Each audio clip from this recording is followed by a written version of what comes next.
This video sponsored by Buy Mode.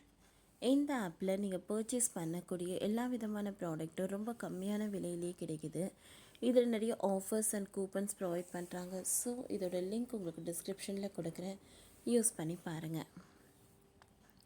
மாடு மேலே நம்ம மோதினா ஃபைன் போட்டுடுவாங்க போலையே, கொஞ்சம் கருணை காட்டுங்க ஆஃபீஸர், திணறுது திண்டுக்கல். நீதிமன்ற உத்தரவு, மாவட்ட ஆட்சியரின் எச்சரிக்கை என எதையுமே கண்டு கொள்ளாதது போல தான் இருக்கிறது திண்டுக்கல் மாநகராட்சி அதிகாரிகளின் நடவடிக்கை.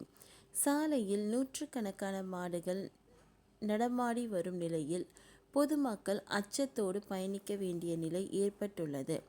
போகிற போக்கில் மாடுகள் மீது மக்கள் வாகனங்களை மோதினால் அபராதம் விதித்தாலும் விதிப்பார்கள் என வேதனையுடன் கூறுகிறார்கள் மக்கள். தமிழகத்தின் மையப்பகுதியில் உள்ள திண்டுக்கல்லில் மாடுகள் சாலைகளில் சுற்றி திரிவது அதிகரித்து வருகிறது.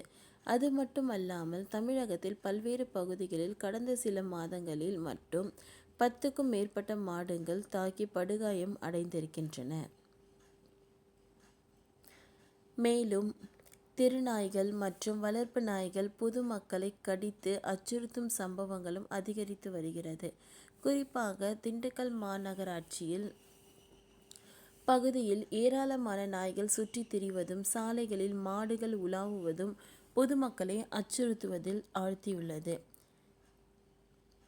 பெயருக்கு மட்டுமே திண்டுக்கல் மாநகராட்சி அதிகாரிகள் கண்காணிப்பு பணியில் ஈடுபடுவதோடு மாதத்திற்கு ஒரு முறை கணக்கு காட்டுவதற்காக மாடுகளை பிடித்து அபராதம் விதிக்கும் பணியில் ஈடுபட்டு வருகிறது. ஆனால் மாட்டின் உரிமையாளர்கள் கண்டுகொள்வதாக தெரியவில்லை. இந்நிலையில் சாலையில் சுற்றி திரியும் மாடுகளை கட்டுப்படுத்த திண்டுக்கல் மாநகராட்சி பகுதியில் பொதுமக்கள் மற்றும் வாகன ஓட்டிகள் தொல்லை தரும் வண்ணம் மாடுகளை சாலையில் திரியவிட்டால் மாடுகளின் உரிமையாளர்களுக்கு அபராதம் விதிக்கப்படும் என திண்டுக்கல் மாவட்ட ஆட்சித்தலைவர் பூங்கொடி உத்தரவிட்டுள்ளார். திண்டுக்கல் மாநகராட்சி பகுதியில் முக்கிய சாலையில் மற்றும் தெருக்களில் மாடுகளை திரியவிட்டு பொதுமக்களுக்கு பொது சுகாதாரத்திற்கும் இடையூறு இல்லாமல் தங்களது சொந்த இடத்தில் அடைத்து வைத்து சுகாதார முறையில் கழிவுகளை அகற்றி பராமரித்திட வேண்டும்.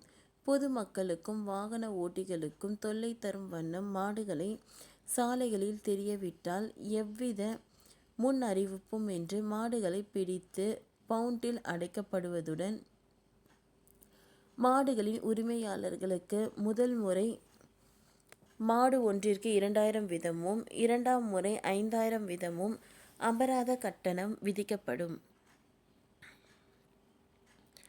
அதே உரிமையாளர்கள் மீண்டும் மாடுகளை திரியவிட்டால் மாடுகளை திருப்பி வழங்கப்பட மாட்டாது. மாடுகளை பொது ஏலம் மூலம் விற்பனை செய்து மாநகராட்சி கணக்கில் செலுத்தப்படும். மேலும் 1939 வருடம் தமிழ்நாடு பொது சுகாதார சட்டப்பிரிவு 41(1), 3, 4, 8, 42, 43, 45, 47, 51 மற்றும் 137 கீழ் உரிமை நீதிமன்ற நடவடிக்கை எடுக்கப்படுவதுடன் காவல்துறை மூலமாக உரிய நடவடிக்கை எடுக்கப்படும் என்று கூறியிருந்தனர். இப்படி சாலையில் போகும்போதெல்லாம் உயிரை கையில் பிடித்து கொண்டு செல்லும் நிலை இருப்பதாகவும் கூறும் திண்டுக்கல் வாசிகள் போகிற போக்கில் மாடுகள் மீது பைக்குகளை மோதியதாக மக்களுக்கு அபராதம் விதித்தாலும் விதிப்பார்கள் என அதிகாரிகள் என புலம்புகின்றனர். ஓகே ஃப்ரெண்ட்ஸ், இந்த வீடியோ உங்களுக்கு யூஸ்ஃபுல்லாக இருந்தால் லைக் பண்ணுங்கள், ஷேர் பண்ணுங்கள், சப்ஸ்கிரைப் பண்ணுங்கள். தேங்க்யூ.